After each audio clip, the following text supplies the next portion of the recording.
This is the wrap-up video for Class 6, excuse me, which was our discussion of the Disney Ovitz case and then the Hewlett-Packard situation.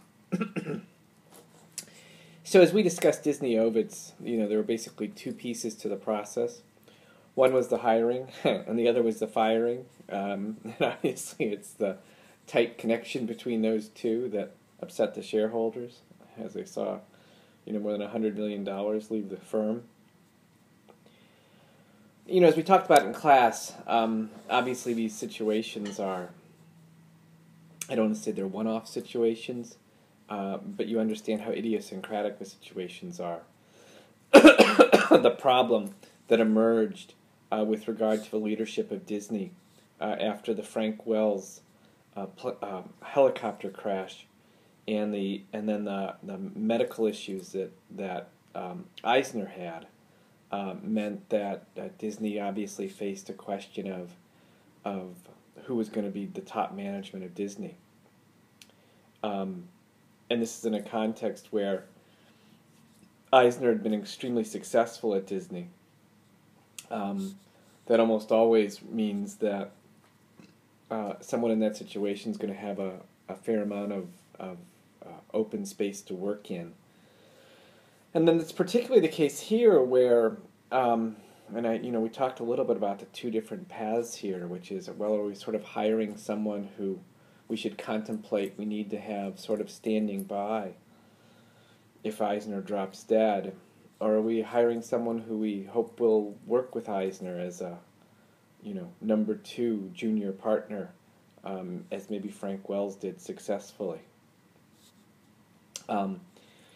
And then you obviously get this other issue, which is the person who is, best situated to assess in some ways whether Ovitz is going to be a successful match with Eisner is maybe Eisner.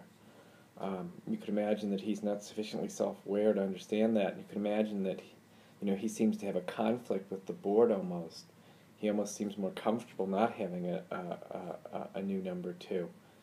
I talked a little bit about alternatives such as Jeffrey Katzenberg, who you might have thought would have fit the role, but seemingly not.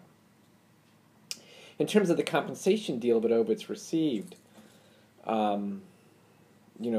we said in class, Ovitz was making a lot of money at CAA, and he in exiting there, it's hard to imagine that he was going to change his financial profile in a negative way substantially.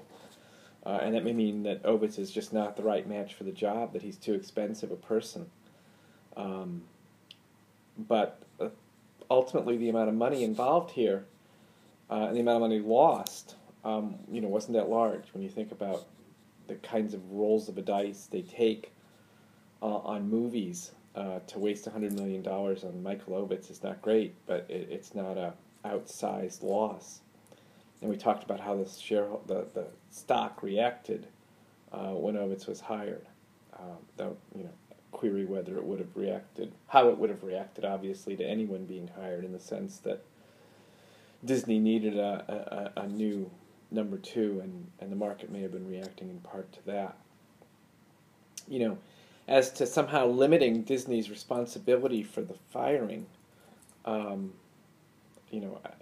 think there's nothing in the case which suggests that Disney had a fault-based means of doing that, and so the non-fault termination path was going to be an expensive one. Excuse me. We then went to the Hewlett-Packard situation. What a story. And so this way in which this little cnet story, which, think how many stories show up on these kinds of tech news sites each day, and the way this story then sets off this chain of events, which in some sense, almost, I think it's fair to say, continues to reverberate through Hewlett-Packard. It's really quite extraordinary. And so the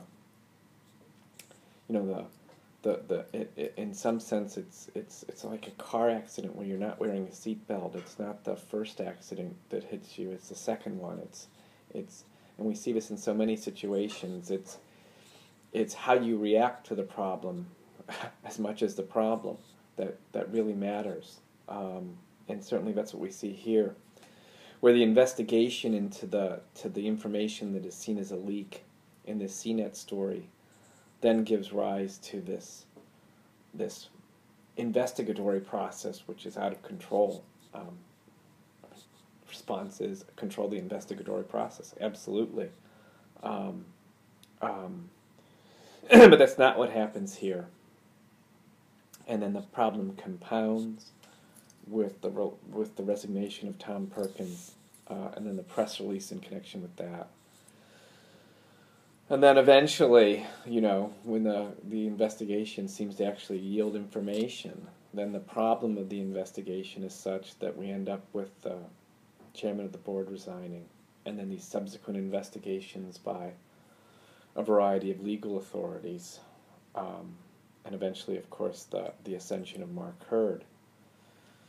The clock runs for a while, and then we get to the Hurd situation, where Hurd has got really these dual problems of the expense report irregularities and then this alleged sexual harassment.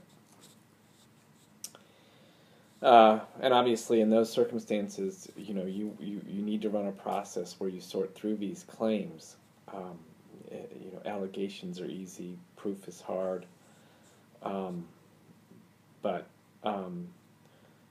we can see changes rapidly in these situations. We've obviously just gone through a very visible one of these recently, I think the board in that situation is in a very hard spot. And this question we talked about, which is, well, what are the mistakes that a CEO can make, and how do you remedy these, and which of those are remediable and which of those are not? That's obviously sort of a central question for organizations, given that people are going to be imperfect.